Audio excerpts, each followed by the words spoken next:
Guys जब भी आप अपना कोड VS कोड के अंदर रन करते हैं तो वो एक बोरिंग ब्लैक से कलर के अंदर आता है जो कि टर्मिनल के अंदर हमारा रन होता है। आज की इस वाली वीडियो में हम लोग देखने वाले हैं पाइथन का ग्राफिकल यूजर इंटरफेस। आपको जान के हैरानी नहीं होगी कि पाइथन ये भी कर सकता है। तो आज की इस वाली वीडियो में हम लोग टिकिंटर की मदद से ग्राफिकल यूजर इंटरफेस को समझेंगे पाइथन के, एंड हम लोग बनाएंगे एक डाइस सिम्युलेटर। तो बिना किसी टाइम वेस्ट करे चलते हैं कंप्यूटर स्क्रीन पर, देखते हैं कैसे हम लोग एक डाइस सिम्युलेटर को बना सकते हैं पाइथन की सहायता से। Let's get started.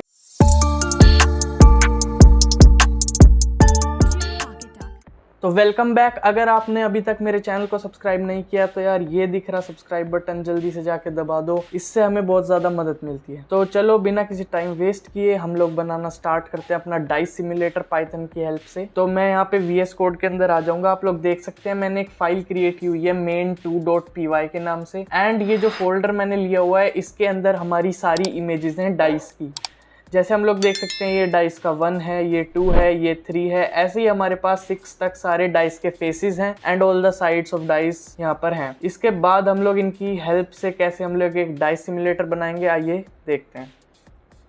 सबसे पहले आपको यहाँ पे जाना है 3 डॉट्स पे, टर्मिनल पे, न्यू टर्मिनल पे, एंड आपको लिखना है पिप इंस्टॉल पिलो PILLOW। तो जैसे ही आप लोग इससे लिख के एंटर मारेंगे तो आपका ये इंस्टॉल होना स्टार्ट हो जाएगा। मैंने इसे ऑलरेडी इंस्टॉल कर लिया इसलिए मेरा रिक्वायरमेंट ऑलरेडी सेटिस्फाइड ही दिखा रहा है। इसके बाद मैं अपना कोड लिखना स्टार्ट करता हूँ। सबसे पहले मैं इंपोर्ट करूंगा किंटर मॉड्यूल को, इंपोर्ट किंटर एज TK। उसके बाद मैं इंपोर्ट करूंगा PIL को, जो अभी हमने पिलो इंस्टॉल किया ना ये वही है, फ्रॉम PIL import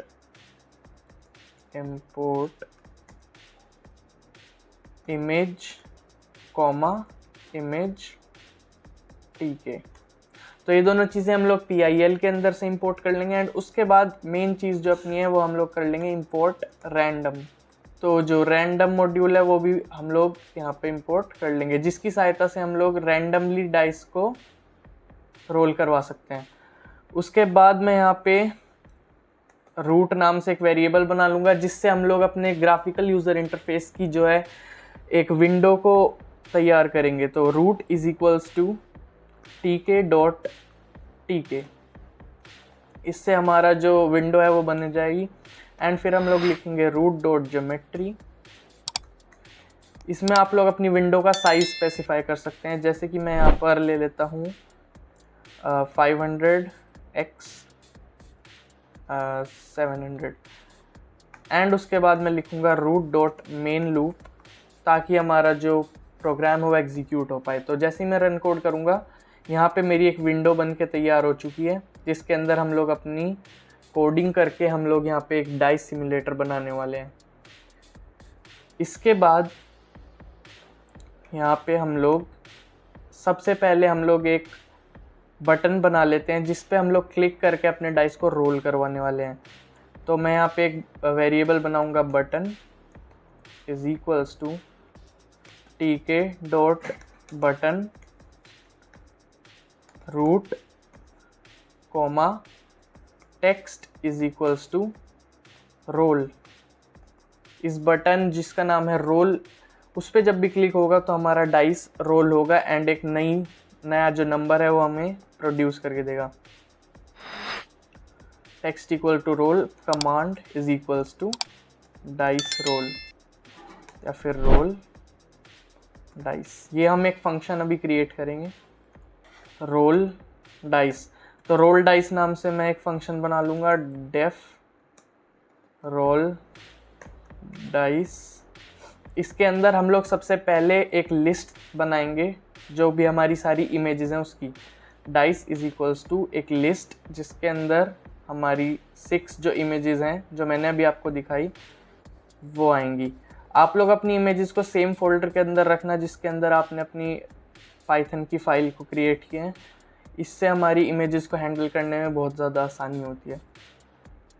तो यहाँ पे मैं लिखूँगा सबसे पहले, यहाँ पे मैं मल्टी कर्सर फंक्शनैलिटी का यूज़ करूँगा VS कोड की। अगर आपको ये करना नहीं आता तो सिंपल ऑल्ट दबाओ एंड जहाँ भी आप लोग क्लिक करोगे तो एक नया कर्सर वहाँ पे आ जाएगा।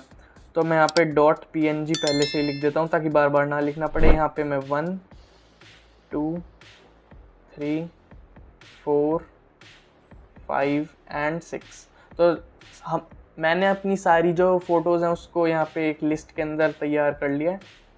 इसके बाद मैं एक वेरिएबल बनाऊंगा रैंडम img नाम से, जिसके अंदर मैं अपनी रैंडम इमेजेस को स्टोर करवाऊंगा। तो मैं यहाँ पे लिखूंगा random.choice डाइस। तो इससे हमारी जितनी भी रैंडम इमेजेस हैं वो इस वेरिएबल के अंदर हमारी स्टोर हो जाएंगी। तो अभी मैंने अपनी जितनी भी रैंडम इमेजेस हैं उनको एक वेरिएबल के अंदर स्टोर करवा लिया। तो इसके बाद हम लोग अपनी इमेजेस को ओपन करेंगे, जिसके लिए मैं क्या करूँगा, यहाँ पे मैं एक capital I image dot open random image. तो जैसे कि हमने अपनी इमेज को ओपन करवा लिया है, तो हम लोग अब अपनी इमेज को रीसाइज करेंगे, क्योंकि ये काफ़ी ज़्यादा बड़े साइज़ की आ जाती है। तो हम लोग यहाँ पे एक वेरिएबल बना लेते हैं रीसाइज इज इक्वल्स टू, एक टपल मैं यहाँ पे क्रिएट कर लूँगा 100, 100। अभी मैं यहाँ पे लिखूँगा image is equals to image dot resize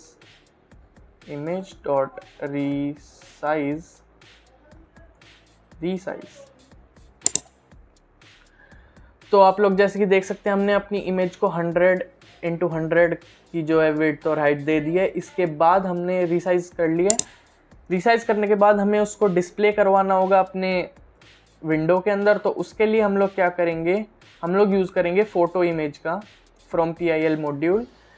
तो हम लोग यहाँ पे लिखेंगे, तो हम लोग यहाँ पे न्यू इमेज नाम का एक वेरिएबल बनाएंगे, जिसके अंदर हमारी जो फाइनल इमेज है जिसको हमें डिस्प्ले करवाना है विंडो पे वो आएगी। तो new image is equals to image tk dot photo image is equals to image. नहीं, सिर्फ हमें यहाँ पे इमेज लिखना होगा क्योंकि वेरिएबल का नाम हमारा इमेज है। इसके बाद हम लोग इस इमेज को डिस्प्ले करवाने के लिए यूज़ करेंगे लेबल का।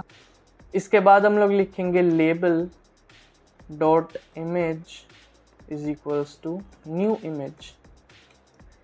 तो हमारा जो फंक्शन है वो तो बन के रेडी हो चुका है, जो कि रोल डाइस है। इसके बाद हमें थोड़ी बहुत चीज़ें और करनी है जिससे हमारा जो डाइस सिमुलेटर है वो अच्छे से वर्क करेगा। तो इसके बाद सिंपल हमने जो अभी लेबल बनाया है उसको हमें सिर्फ पैक करवाना है। तो पैक करने के लिए हम लोग लिखेंगे लेबल डॉट पैक, एंड इसको लिखने के बाद हमारी जो इमेज है वो डिस्प्ले हो जाएगी। एंड अभी हम लोग अपने कोड को रन करके देखते हैं कि वो कैसा काम कर रहा है। तो मैं यहाँ पे रन पे क्लिक करूँगा एंड यहाँ पे हमने एक गलती कर दी, हमने बटन को पैक नहीं किया शायद। यस, तो हमें यहाँ पे लिखना होगा बटन डॉट पैक। एंड अभी जैसे ही हम लोग रन करेंगे तो हमारा यहाँ पे लिखा आ रहा है रोल, जो कि हमारा बटन है। इस पे जैसे ही मैं क्लिक करूँगा तो ये देखो हमारा जो है एक रैंडम डाइस की साइड हमें अपीयर हो चुकी है। दोबारा मैं रोल पे क्लिक करूँगा तो यहाँ पे 3 आ गया, दोबारा मैं क्लिक करूँगा तो 2 आ रहा है, दोबारा क्लिक करूँगा 3, 1, 5, 5, 6, 3। तो रैंडमली ये जो डाइस है ये अपीयर हो रहा है, ये देख सकते हैं आप।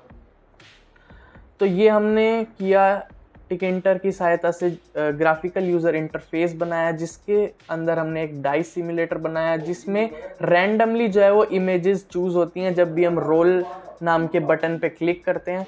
तो यही था आज की इस वीडियो में। वीडियो को लाइक